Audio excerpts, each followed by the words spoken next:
Agud masiguro ang seguridad ngan makatipida enerhiya habot nga padayon nga krisis sa presyohan krudo, formal nga nagpagawa si Mayor Dory Georgie O. Estaron hinduha nga importante nga executive orders kakulop Abril 16. Ini nga mga mando ang kaparte ang pagsunod han bungto ha direktiba ti nga Malacañang nga ilaruman administrasyon ni President Bongbong Marcos. Didaan Executive Order No. DGE 2026-031, igin papatuman ang municipal-wide curfew agud maparigon ang peace and order habugos nga sanhulihan. Tuyo hini nga maproteksyonan ang mga mulupyo labi na ang mga kabataan tika nga krimen ngan bisan ano nga klasihin kasamukan. Samtang nagpapadayon lagi hapon ang mga essential services sugod ang mga medical responders, peace and order personnel sugod ang PNP and AFP, ngan mga essential workers sugod ang mga parapangisdaan parag-uma nga kinahanglan gumikanin aga para ira pagpakabuhi.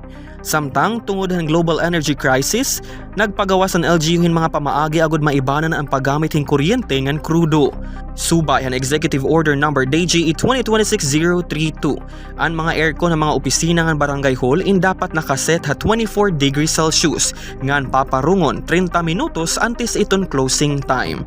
Akadugangan pa ginmando gihapon ang 20% reduction ha fuel allocation para inin mga sarakyan ng gobyerno ngan igindidiri ang mga non-essential nga biyahe.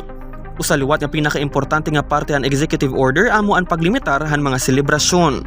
Ang mga fiesta barangay dapat usala kaadlaw nga nakatutok ha religious aspect. Igindidiri liwat ang mga pampubliko nga magarbo nga street dancing o sarayaw agud malikayan ang sobrang nga paggastos ngan pagkonsumohin enerhiya. Hakadugangan, ginaagat ang simple la nga dekorasyon nga ginlilimitaran ang sobrang nga pailaw o extravagant plaza lighting. Nga tanan ini nga mga energy saving measures paran seguridad yung kamurayawan han nga tanan urog na yan nga panahon hin krisis.